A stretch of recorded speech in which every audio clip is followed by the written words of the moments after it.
Dexter Thillien, Senior Telecoms Analyst at IHS Global Insight. Thank you so much for joining us. Dexter, in terms of what we're actually expecting, will it continue to wow investors and customers at a time when there's a lot more rivals trying to get a piece of the action? It should. I mean, part of the excitement about the launch of the iPhone is that we're not entirely sure what they're going to announce, and that's always the case with Apple. There's several different things that they could announce later on tonight, whether it's two different devices, larger screen, a thinner device, and because we're not quite sure what exactly they're going to announce, that's part of the excitement. In terms of what we're actually expecting also, Dexter, I mean, is this, you know, it's the first product launch without Steve Jobs. He was, of course, there part of the conception. But is this going to be a factor? How important was it to have that wow factor in terms of the presentation at headquarters in California? It's a big test from Tim Cook, obviously, because it's his first launch officially as CEO of the company since Steve Jobs resigned. But Steve Jobs remained chairman of Apple, chairman of the company. So he's still been involved with the kind of the launch of the iPhone 5 and the design of the iPhone 5. So he's still very much involved in the company. But it's a big test for Tim Cook in that sense. And in terms of when are we going to know if this actually is going to have the wow factor? We'll, of course, have the press conference, or we're expecting some kind of announcement today, but will it be in the sales? Is this going to be the ultimate test? Yes, it's always in the sale. I mean, Apple became the largest smartphone vendor last quarter, overtaking Nokia and overtaking Samsung as well.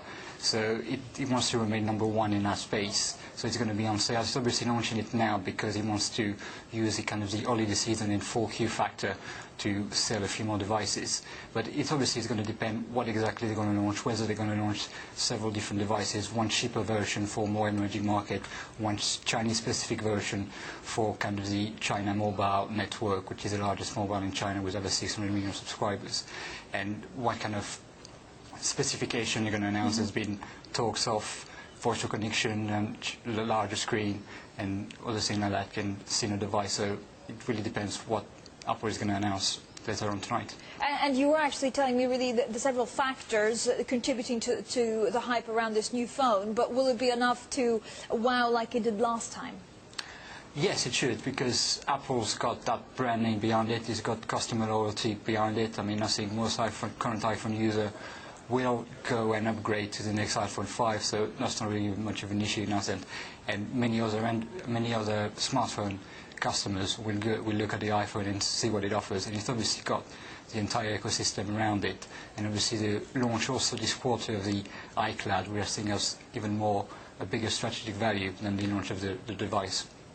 But, you know, what I'm worried about, Dexter, is that actually over the last couple of years there hasn't been anything revolutionary. It's going to be very difficult for this iPhone to look and feel much different just because it's not going to be a completely different phone. Is this what investors are hoping for? Are they just accepting the fact that it will be an improved version, but it won't be a revolutionary product? We're not entirely sure what kind of version it's going to be, but it's Apple, it's the iPhone, it's going to sell. People are going to want the device, whether it's a revolutionary device or whether it's just a small improvement. And if the iPhone sells and they manage to increase the revenue, then the investor will be happy about it. All right, that was Dexter Thillien. Thank you so much, Senior Analyst from IHS Global Insight.